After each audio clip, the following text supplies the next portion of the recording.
Hello बच्चों, चलिए इस प्रश्न को देखते हैं। एक आदर्श गैस एक बंद दृढ़ व ऊष्मारोधी बर्तन में भरी है।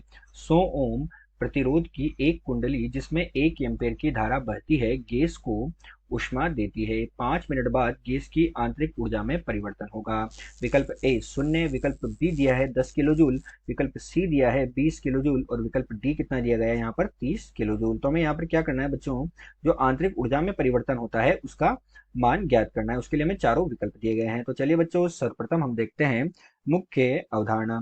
तो बच्चों, हमें आंतरिक ऊर्जा में परिवर्तन का मान ज्ञात करना है और हम क्या देखते हैं बच्चों, ऊष्मागतिकी के प्रथम नियम से आंतरिक ऊर्जा में परिवर्तन, आंतरिक ऊर्जा में परिवर्तन। तो बच्चों, जो आंतरिक ऊर्जा में परिवर्तन होता है वो हमारे पास किसके बराबर होता है? वो हमारे पास बराबर होता है डेल्टा यू। आंतरिक ऊर्जा में परिवर्तन वो बराबर हो जाता है बच्चों क्यू में से हम किसको घटा दें? डब्ल्यू को घटा दें। अर्थात क्यू तो क्या होती है हमारे पास? ऊष्मा होती है। तो क्यू तो हमारे पास ऊष्मा है और डब्ल्यू क्या होता है बच्चों? कार्य होता है। डब्ल्यू क्या होता है?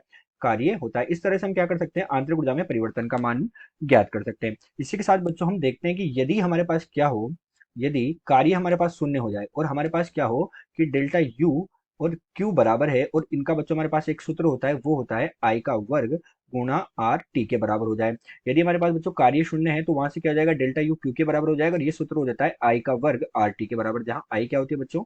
धारा होती है। तो I तो हमारे पास धारा होती है, R प्रतिरोध होता है, R क्या होता है? प्रतिरोध होता है, और T हमारे पास क्या होता है? यहाँ पर समय होता है। T होता है यहाँ पर हमारे पास समय होता है। तो इस आधार पर हम आंतरिक ऊर्जा को ज्ञात करते हैं और यही इस प्रश्न की मुख्य अवधारणा है। तो चलिए बच्चों, अब हम देखते हैं कि हमें प्रश्न में क्या क्या दिया गया है। तो प्रश्न में हमें दिया है, और प्रश्न में क्या दिया है बच्चों? आई का मान दिया है, धारा का मान कितना? 1 एम्पियर दिया गया है। प्रतिरोध का मान हमें यहाँ पर कितना दिया गया है? 100 ओम के बराबर दिया गया है। और समय का मान हमें यहाँ पर कितना दिया गया है बच्चों? समय का मान हमें यहाँ पर दिया गया है 5 मिनट।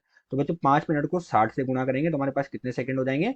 300 सेकंड हमें समय का मान दिया गया है। तो चलिए बच्चों, अब हम इस प्रश्न को हल करते हैं। तो सबसे पहले हम इसका हल करेंगे। अब हल में हम क्या देखते हैं? हल में हम देखते हैं कि हमारे पास बच्चों प्रश्न में लिखा है कि गैस जो है वो एक बंद दृढ़ वो ऊष्मारोधी बर्तन में भरी है। तो बच्चों, जब वो हमारे पास बर्तन दृढ़ है, हम क्या लिखते हैं बच्चों? बर्तन जो है वो दृढ़ है। तो बर्तन हमारे पास कैसा है? दृढ़ है। अब अगर हमारे पास बर्तन दृढ़ है तो उस स्थिति में बच्चों क्या होगा? हम उसके आयतन में प्रसार नहीं कर पाएंगे।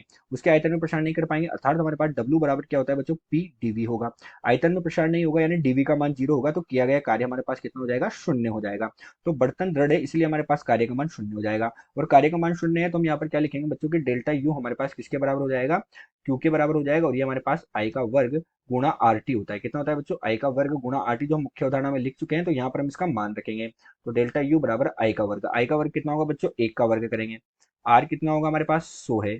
और टी हमारे पास कितना हो गया बच्चों? 300 हो गया। तो यहाँ से बच्चों आंतरिक ऊर्जा में परिवर्तन का मान कितना आ जाएगा? 30,000, 30,000 जूल के बराबर। अर्थात हमारे पास आंतरिक ऊर्जा में परिवर्तन कितना हुआ बच्चों? 30 किलो जूल के बराबर हमारे पास आंतरिक ऊर्जा में परिवर्तन का मान प्राप्त हुआ। कितना प्राप्त हुआ?